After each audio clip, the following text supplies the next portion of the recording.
Daddy, what are you doing? We're recording a podcast. Who's listening? Islander fans are listening. Where are they? Well, they're right here.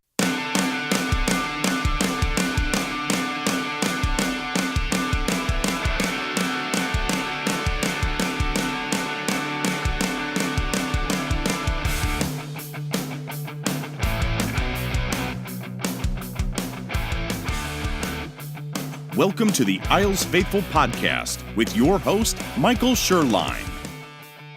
Hello, and welcome back to the Isles Faithful Podcast.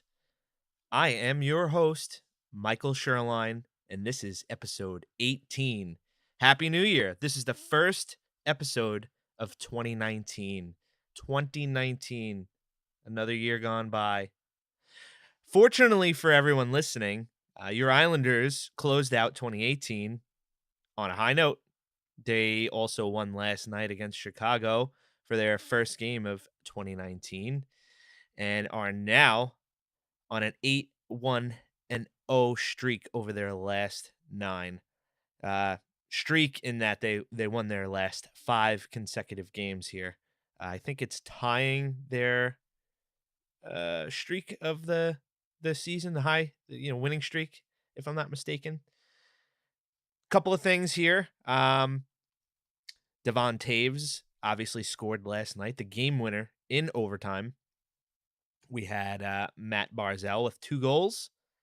Previous to that, he had a hat trick. He had another 2-goal game. He's just on fire. I think he's got 8 goals in 6 games. Here's a guy that we said needed to shoot more. Barry Trotz said he needed to shoot more, and the guy's shooting from everywhere. Last night, nice rebound off the boards, bats the puck out of the air, baseball style. His reaction was just like, yep, I do that every day. No big deal. That was amazing. Amazing. So, hope everyone has had a great holiday season. I really wanted to get another podcast out over the last couple of weeks. I've obviously been off from work. It's been fun. Had a lot of good times with the family, overindulged in some food. Now we're going to crack back down on my diet here. In other news, also, you might have seen me say on Instagram and on Twitter, I finally got a new pair of skates for a men's league. I was well overdue. I wound up settling on Bauer Supreme 2S's. So big shout out to Bauer for steering me in the correct direction. I wish you would have given me a little bit of a discount. They were some pricey skates, but like I said, I hadn't had a new pair of skates in 8 years, so I think it was well worth the money. I can't wait to use them. What else? I have a whole sheet here, if you didn't see yesterday, of different things. Lots of things. This guy, Barry Trotz, we all knew was going to do great things for the New York Islanders. I still can't believe that he's our coach. I've said that numerous times over the last 17, 18 episodes now with today's episode. But he is doing things to this team that have needed to be done for a really long time, and it's great to see. I am shocked the way that this team plays structurally and the way that they buy in and support for each other. You watch these guys and these kids that they've brought in HoSang, Taves, Dal Cole now as well, and to an extent Barzal, because he's still a kid as well. And they're all excited for each other. You could tell this team is playing for each other, and I said that the other night after the win in Buffalo. It's really fun to see. I love seeing smiles on this team's face after games. Even a game where they might lose one here and there, like they did that one lone loss here in this stretch of 9 to Las Vegas. And they still played well, and I hope it could continue. They're so close to a playoff spot here. Unfortunately, teams like Pittsburgh and Columbus are continuing to win ahead of them. And I as long as they maintain their spot in, the standings as of now, I think they're going to be okay. Obviously, they're doing great things. They're number 1 in goals allowed with the fewest in the whole entire league. We're going into almost the All-Star break here in a couple of weeks, which Matt Barzal named to his first All-Star game in his young career. Congratulations. You go from winning the Calder to the All-Star game. But we're going into the All-Star break shortly, and this team just won't back down. They seem to just get better defensively, and like I said, they only allow 1 or 2 goals a game.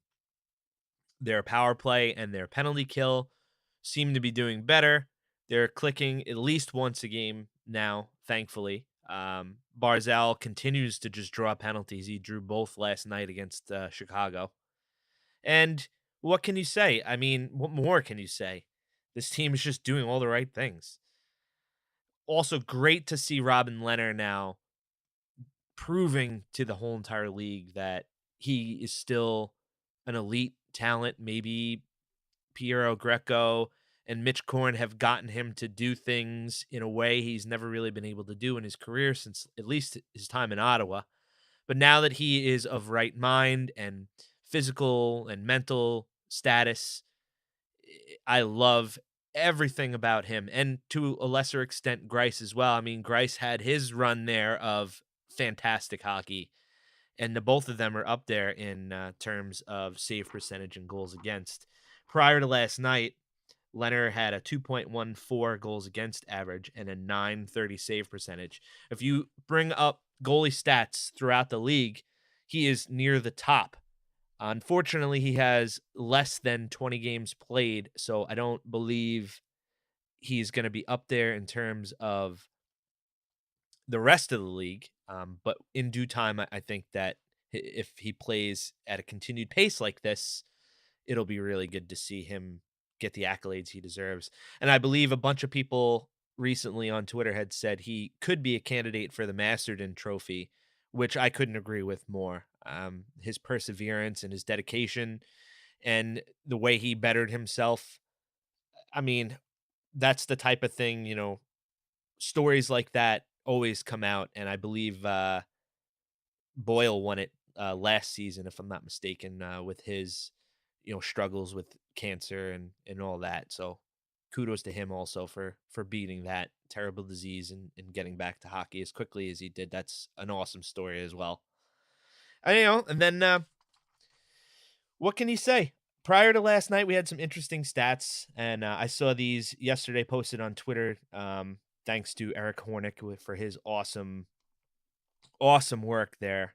The Islanders prior to last night were 7-2-4 in 1-goal games, 12-5-4 when scoring first, 15-1-3 leading after 2, 2-9-0 when trailing after 2. They were 15-5-4 versus the East, 6-8-0 versus the West, and 19-1-1 scoring at least 3 goals. Prior to last night as well, with HoSang in the lineup, which has been 8 games, 9 last night, the Islanders were 7-1, now 8-1. In that time, he has 1 goal, 1 assist, +2, 8 shots, and he was averaging between 12 and 16 minutes a game. Devon Taves had 4 games prior to last night. The Islanders were 4-0 with him in the lineup, now 5-0. He had 0 points. Now he's got a goal, but he was +5. He had 7 shots, and he was averaging between 17 to 19 minutes a game. Just unbelievable stuff there. Dal Cole, I didn't really look into all that much because he's been up and down. I know he had an assist a couple games back. We're still waiting for him to get his first. I know that'll come in due time.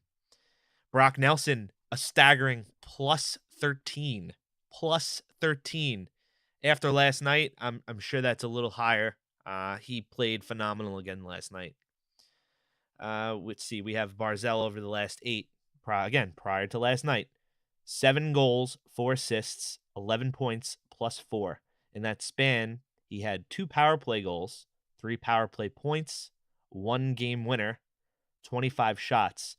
And prior to last night, his high shot total in a game was 7. But last night, he had 8. Here's a guy like we had said previously. Oh, my God, my brain sometimes. Didn't shoot nearly enough and now he's shooting from everywhere. He is driving to the net like we saw on the power play twice last night. If he doesn't see anything, he's going to go to the net hard. He's going to try to stuff it in. He's going to cause a rebound or a turnover. And, he's creating these chances and in most cases finishing them as well. So, I mean, shoot. Like everything on this piece of paper is positive. A couple of the little negatives maybe would be what I'm about to say. And, the power play could still maybe increase a little bit. Up until last night, the Islanders' penalty kill was at 72.22%. The power play is clicking at a rate of 21.74. Now, the league averages are 20.3 and 79.7 respectively. So they're slightly under and slightly over where they should be. But this is over the last 8 games that they've played here in their awesome stretch. Matt Barzal, also the second star of the week for the final week of 2018 with his 3-goal game and 2-goal game also respectively. Another interesting little stat last night from the overtime win over Chicago was the shot total was like 54 shots on goal for the Islanders. That rookie goaltender for Chicago, Delia, played out of his mind. He made some really great saves. He looked sound. He's really struggled to find his groove here and to earn his time, even though he should have really been earning his time. The road that he's taken to the NHL has been long and arduous, but it appears, he has a career ahead of him, provided he gets the time. So tough loss for Chicago last night. They obviously were kept in the game by their goaltender, and it showed. But every single skater on the New York Islanders last night registered at least one shot on goal. I had tweeted, hashtag team effort. It's just something we've not seen from the New York Islanders in a really long time.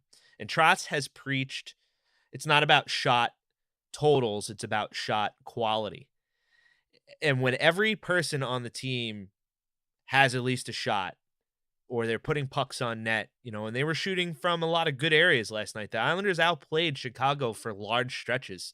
I thought, they could have iced the game on numerous occasions. And, I really thought they went ahead there with the Clutterbuck goal. It appeared that it might have, at least to me, been a high stick. And I had said, it probably is. And it turned out to be. The game still was tied at 1 after that. But had the Islanders continued to play at that level with a 2-1 lead, it would have got out of control relatively quickly. So it could have been a turning point, and it wasn't. Now, to backtrack a little bit, that game against Toronto, the 4-0 shutout, a 4-0 shutout. You go up to Toronto after all this talk in the media about how John Tavares is going to face his former team and all this other nonsense and all this buildup and all these questions to Tavares prior to the game and to the Islanders and the giant spectacle that the media created. The Islanders went up there into the Lions' den and they shut them down. They shut them out. They shut Tavares down. They frustrated him to the point where you could see on the bench that he was shaking his head and grimacing. And to have Matt Barzal score a hat trick, a natural hat trick against Toronto, how could you possibly even write this any better if it was fantasy? If it was a made up story, you can't. It's almost scripted. God, I hope it's not scripted, but to have this kid rise up the way that he has post John Tavares, I'll just laugh and point at you. And you know what? Sometimes younger players like this, when they're in the shadow of another great player, and you know what? Tavares, for all his warts, he was a great player. He's still a great player. He's still young. He's on a different team, whatever. He wears pajamas. I really don't care. It's gone. It's over. We're in 2019. I'm not really going to harp on this all that much.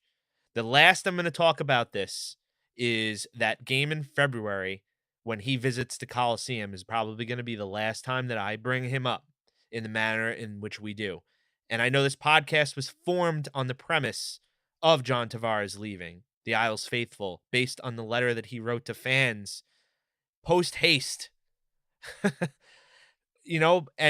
Matt Barzal picking it up, really buying into Trotz's systems, buying into all of the things that he's been preached about by the coaching staff, becoming a two-way player. He scored one of the goals last night after this ridiculous back check where he had a breakaway and turned back around and skated equally as fast back into the Islanders' defensive zone to break up a scoring chance. I forgot which. Regardless, just stuff like that.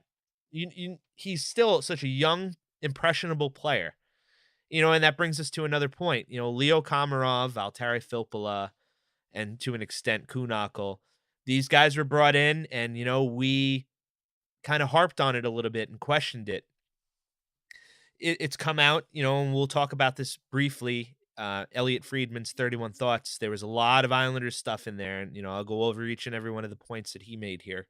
But all reports have said that, players like HoSang, players like Barzal, Dal Cole, Taves, these veteran guys like Leo Komarov, Uncle Leo, his locker assignment is next to Josh HoSang. He's talked to Matt Barzal. There was a game earlier in the season where it was either Staple or Brian Compton said Komarov was basically still dressed post-game, talking to Matt Barzal at length in the locker room. And that's the type of veteran stuff that this team needs. I remember back when I used to cover the team on a regular basis, and I would be in the locker room every game. This is the time when Bill Guerin and Doug Waite and Mike Sillinger and guys like that were on the team. And you had these other younger players like one Josh Bailey, Travis Hamonic, some of the other younger guys that came up through the system, obviously guys like Brock Nelson as well. And those guys were all taken under the veteran leadership's wing. And, it was good to see. So, we have a veteran presence on the team, but yet we also have youth. And I think that is a huge reason why the Islanders are finding success. You look up and down the roster and, the scoring is coming from obviously just Matt Barzal for the moment, but it was pretty balanced over the last couple of games prior. And I know that contradicts everything about Barzal's little stretch, but sometimes a guy is going to drive, the scoring like that. And hopefully the rest of the team picks it up, because I don't think it's sustainable to just ride one player like that for the foreseeable future. So now we're going to talk about the 31 Thoughts. Elliot Friedman obviously has a blog for Sportsnet Canada. He also has a podcast of the same name. And this week there was a ton of stuff here on the Islanders. I'll touch briefly on it. I'm not going to read everything verbatim because I'm sure that you've either read it or you've heard about it. So one of the things that Friedman says, as surprising as Vancouver's burst is, it's probably second to the Islanders. When John Tavares left, no one was expecting much. But they are 2 points back of Buffalo and Montreal for the Eastern wild card spots with games in hand. Some of their players indicated they were pleasantly surprised to see how things were structured under Lamoriello and Trotz. Quote, "I'm a builder. I saw this as a great challenge," Trotz said hours before the Islanders shut out the Maple Leafs in Toronto. "I told them I just experienced winning a championship, and I wanted them to have the same experience. The way you do that is you play as a team with accountability, structure, and work ethic. With Lou Lamoriello, everything is about winning. They saw how organized and detailed we were. We told them defense can be fixed if you're willing to sacrifice the cheating in your game." All the guys bought in. He then goes on to say, "When did he realize it could work? We beat Pittsburgh twice," Trotz answered. "Those were back-to-back games, 6-3 on October 30th and 3-2 in a shootout on November 1st. The Penguins weren't going great at the time, but they are still the Penguins." When John left, the others understood they needed each other if they were going to win. He likes Nelson, given a bigger role. Same for Josh Bailey. Johnny Boychuk is our pillar, a great sounding board, and Anders Lee does everything the right way. Then there is Matthew Barzal, who had a hat trick against the Maple Leafs. He was trying too hard to be John's replacement, overhandling the puck, too much one-on-one, but as part of growth, we knew he was going to be okay. So, I mean, he references all the things that we've been talking about. And when was the last time that management seemed to be on the same page as fans? Not that that really is an indicator of anything, but the things that we've been complaining about over the last however many years, decade probably, are all things that this coaching staff and management is installing in this New York Islanders organization, and it's fantastic to see. To see. So I it's like it's like unbelievable this guy is the coach of the New York Islanders. I mean, let's not pop our peas here, right, Conan? If anybody saw that commercial. I don't have an audio engineer. That would be me. Same guy, and I vaguely know what I'm doing. He also says the Islanders will have some interesting decisions to make with Barzal eligible for an extension on July 1st. Unrestricted free agents include Nelson, Lee, Eberle, Filppula, and Robin Leonard.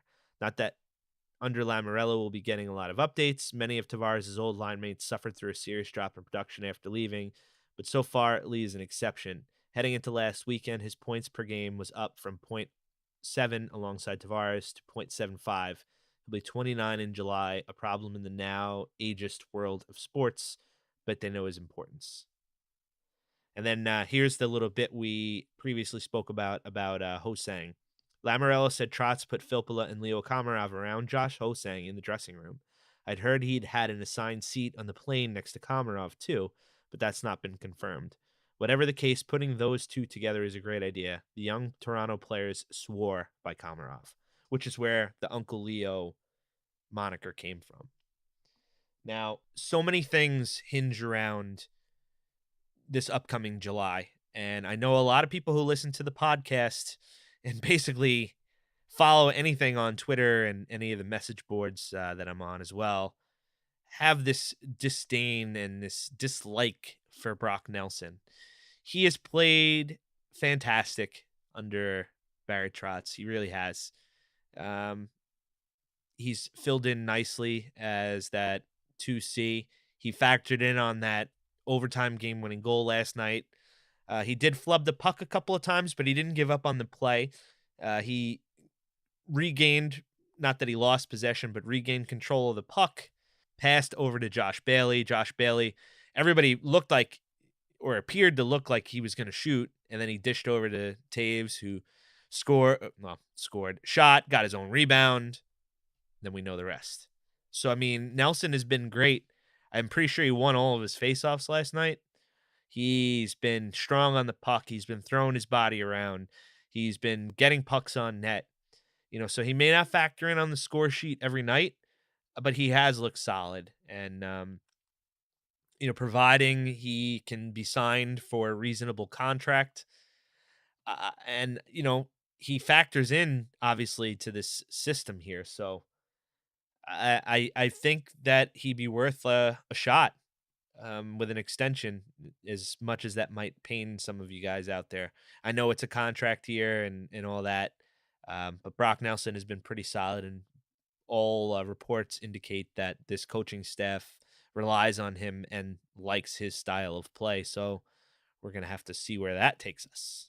Something I think should be discussed here, and I don't really have any specific answers to, is given the way the Islanders are playing and how they're rising in the standings, as much as it doesn't really seem that way because we have games in hand on everyone else, do the Islanders make any moves to shore up their roster if they're going to press for either a better playoff spot or to solidify their chances at a wild card? We've got guys like Eberle, seemingly, even though he's injured, maybe not fitting back into the roster. Dal Cole playing well, HoSang playing great. Taves obviously playing well as in addition to that. So we have Hickey, Taves, we've got Eberle, HoSang, and Dal Cole all going to be battling each other for spots. And the way the Islanders have been playing with the kids in the lineup, the question begs to be answered, is Jordan Eberle going to be one of those guys that's going to be dealt? I honestly don't know if it's worth trading anyone. I know we have some expiring deals and we don't want to get burned the way we did last year. So Lee needs a contract. Nelson may need a contract. And then there's a question of what you're going to do with Robin Leonard in the offseason as well. Plus some other expiring deals that we'll probably let expire. But yeah, moving forward, do they bring in somebody or are they happy with their defensive core and their forwards? I'm hesitant to bring in, not a defenseman, but a veteran on an expiring deal because that means someone's got to come out of the lineup. Unless there are players involved in a trade that brings in someone with term left on their deal. But I don't really know if they should toy with what they have going on. So that's a great thing to talk about. I wish I had better answers for that. Well, we haven't really been in this position in a really long time. So, what's Lou going to do? I think that's a great title for this episode. What would Lou do? We're going to answer some Twitter questions along these lines as well here moving forward. So let's get right into it. First question we have is good friend of the show, Chef Wayne Face. Wayne, the owner of King's Coast Coffee, if you remember from a couple of episodes ago. Wayne, I've been drinking the coffee that we purchased for my wife for Christmas. She says thank you very much. I also finally got the cups that I ordered. They came after Christmas, but not really a big deal. Not your fault. My fault for ordering them late. But yeah, thank you. I'm well caffeinated, as you can tell. Wayne asks, with the solid play of HoSang and even Dal Cole, do we see Eberle being shopped? Now, this is, again, was one of those things where I don't really know what the right answer would be. Is he more beneficial to the Islanders on the roster instead of Dal Cole? Probably. Can he potentially be flipped for assets or a young promising player at the deadline? Yeah. He hasn't exactly been lighting the lamp here. Struggling a little bit under Barry Trotz, struggling with injuries this year. Doesn't necessarily look like the player he was last year, his first with the Islanders. So could we see him moved?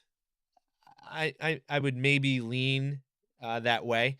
But if the Islanders are serious about going for the wild card or potentially higher of a seed, I don't really think that they're going to move him. I don't see them moving him. I don't see them moving Nelson. I don't know. It's a tough predicament that the Islanders are in. I've said a couple of times here that they're probably better off sticking with them in this case. Do you really want to monkey with the roster all that much? I don't know. Dal Cole, I think, will be sent back down. He'll be brought up, obviously, for spot duty, and I think they trust him enough in that regard to, have someone like that on an emergency basis. But unless the offer for Eberle is very good or potentially a first, I don't think that they move him, no. Now we have two questions from two different people that are basically the same, so I'll answer both of them together. At Zachary78900 asks, what do you think happens when Hickey is ready to return? And Ryan, friend of the show, at Obi-Wan Maroney, asks, how do you think they'll handle the D when Hickey comes back from injury? You can't send Taves back, can you? Maybe a rotation of him, Hickey, and Pelech? Also, with Josh HoSang performing well, does this make Eberle more of a prime piece for a sniper or assets? Now, I just got finished answering the second part of your question, so we'll stick to the first part for both of you guys first. When Hickey returns, I think you'll see maybe Pellick and him rotate in and out of the lineup. It's happened prior. We also, don't forget, have Lucas Spiza playing spot duty here like he did previously for Vegas. So if we are going to push for the playoffs, obviously defensive depth is really important.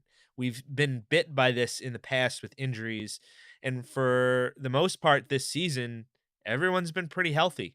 You look at the style of play that Barry Trotz wants this team to play, and for all intents and purposes, knock on wood, the Islanders have been healthy, and I hope it stays that way.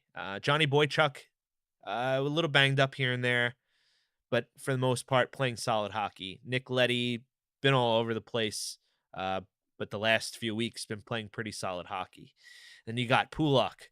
Geez, this kid, he just seems to get better every game. I don't understand it. It's like a switch goes off for defensemen sometimes, at least they say. And I know seasoning happens at a slower rate for defensemen and goaltenders than it does for forwards. So there's that as well. But yeah, I mean, when Hickey is in the lineup, he's definitely a fierce competitor, and he's been pretty solid at times. But I don't think Taves is going to be taken out of this lineup whatsoever. He just shows you night in and night out that he's a contributor. He hits, he makes smart plays, he pinches when he needs to, but he's really not that offensive of a player. They've definitely been, passing to the points more and shooting from up high. And that's good because they're generating more down low with rebounds and deflections than they had in, the first half of the season. So the second, whatever, you know what I mean? I think that they're going to just continue to rotate these guys in and out as things move along. And the second part of your question, I don't think Josh HoSang is going to get taken out of this lineup either. He has been a rejuvenation for this power play. The fact that he's been moved up to a line with Anders Lee, I think, speaks for itself what this coaching staff sees him as value-wise. And like I had said in a previous episode, in a couple of previous episodes, you have a guy like HoSang who can handle the puck like Matt Barzal, and that's only going to do great things for the offense. And it might not show all that much on the score sheet just yet for Josh HoSang, but he is definitely opening things up for his line mates and his teammates, especially on the power play. So Eberle could, yes, be dangled if the deal is right, like I had just mentioned previously. But again, I don't think that it would be smart to lose a guy like him if you're going to be serious about going for the playoffs here. Teams trade for guys like those when they're going down the stretch for a stretch run. They don't give them away. And yes, I understand that we could gain valuable assets back, but you'd be essentially giving up what you would be searching for. So is that really the smart thing to do? They may, obviously, like I had said, look for something along the lines of like a depth veteran, maybe with playoff experience. But you also have guys like that in Komarov, Kunakl, and Filppula. So maybe you see a guy like Kunakl be dangled because he's been in and out of the lineup. Maybe, also he only is on a 1-year deal. Unless was he one of the guys maybe that had a no trade, even though it was a 1-year deal? I'm not certain about that, but you might. Lou Lamoriello is such a strange character in that nothing ever leaks out, so airtight. We're not really going to know anything until it happens. So we could speculate, which is fun, but I don't like to make stuff up. I don't really know what's going to happen, and this is such a hard thing, especially with the way this team is playing. We're just going to have to continuously talk about it, obviously, until we get closer to the trade deadline. So thanks, guys.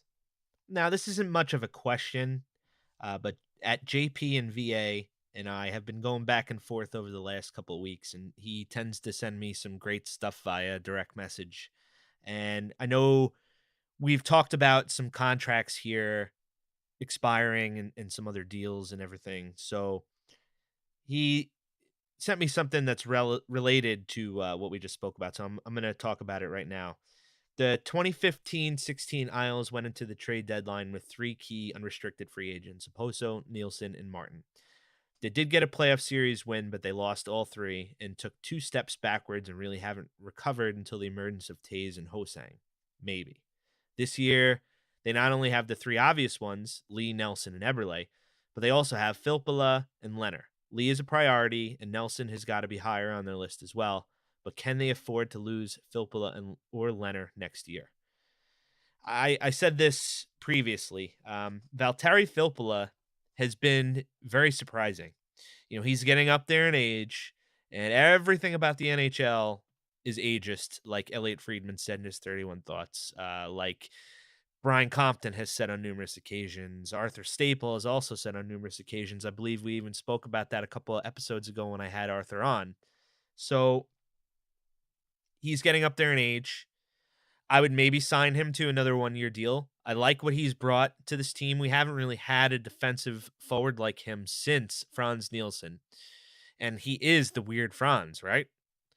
I like what this guy does. He had that move the other night that was ridiculous. He broke through the two defensemen, I think it was against Toronto, to score that nasty goal.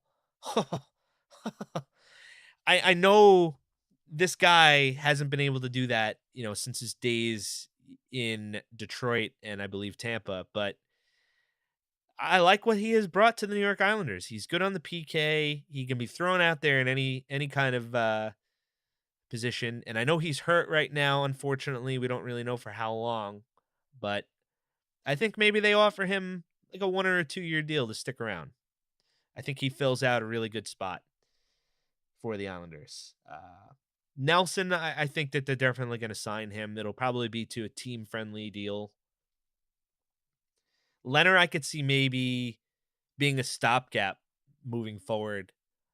We don't know what Sorokin is going to do, or as Mike Carver from the Isles seat loves to call him, the White Whale. We don't really know what he's going to do, whether he's going to stay over in Russia, whether he's going to come here eventually. We also don't know if his game's going to translate to the North American style. He is a beast over there in Russia, but that league is not nearly what the NHL is. So, I mean, we know what we have in Greiss and Leonard. I wouldn't mind, especially with this defensive system we have in place in front of them, continuing to ride them out here as a 1A, 1B combo. That would just make the most sense to me. I understand that Bobrovsky is going to be available in July. So do you maybe go after Bobrovsky and you trade Thomas Greiss in the offseason? I think he's only got a year or two left on his deal. I think there would maybe be a taker for him, especially with the way he's playing. Not that I'm rushing him to get him off the island. I like him here. But you want to build a contender, you got to have awesome goaltending. And we've gotten awesome goaltending, but there's still no clear number one. They're, like I said, 1A and 1B. So there are some questions that need to be answered there. I do believe, though, that you either sign him or you move him, and unfortunately he's going to be an unrestricted free agent in July, and he could wind up being a great player who resurrected his career here on the island for another team after July 1st. That remains to be seen. Big questions. Also, love hearing from you, JP. So I know we've been talking about having you on the show, so please, one of these days, you're going to be my co-host for sure. All right, that's going to wrap up the Twitter questions. Thank you guys for sending me the awesome questions. One last thing here. Yes Men Outfitter and I are going to team up for another contest here moving forward. It's going to be for your choice of a t-shirt or a hat from his collection on his website. So head on over to yesmenoutfitter.com, check out the stuff, and we'll be announcing a joint thing here with the details on how you could win some sweet merchandise from Yes Men Outfitter. If you haven't been following him on Twitter, please do. It's at Yes Men Outfitter. He is the quintessential guy if you want to go and enjoy anything Islanders related. The kid has a heart of gold. He is at the center of everything that is amazing happening for fans here on the island, in addition to all of the great things that are happening outside of the island with all the meetup groups. And there's been a few more that have popped up over the last couple of weeks here. So follow all those guys too. At Isles Meetup Charlotte, Isles Meetup Tampa, Isles Meetup DC, all those great guys. Philly, Pittsburgh. I believe the new one is France. There might have been one somewhere out west a little further, if I'm not mistaken. But do me a favor as well. Follow me on Twitter at Faithful Isles. We just surpassed 600 followers. Thank you for all the continued support. We actually just popped up to almost 650 over the course of the last couple of days. My goal for 2019 is to bring you guys continued great content. I have a couple of guests potentially in the making here. I don't really want to give anything away. One of them is a huge guest.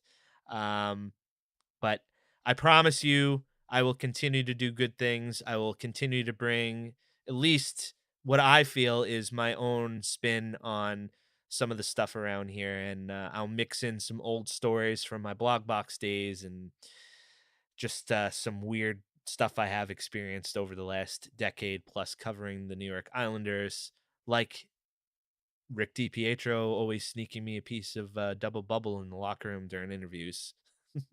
Also, potentially me falling down in a garbage can in the locker room, avoiding the logo on the floor. That's another story for another day. So this has been the Isles Faithful Podcast.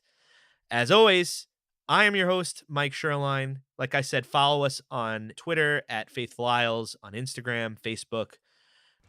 Subscribe on iTunes, Google, Stitcher, Podbean, Spotify, all those great places. Like, rate, review. We'll see you next time. Again, this is the Isles Faithful. I'm your host, Mike Sherline. Let's go, Islanders.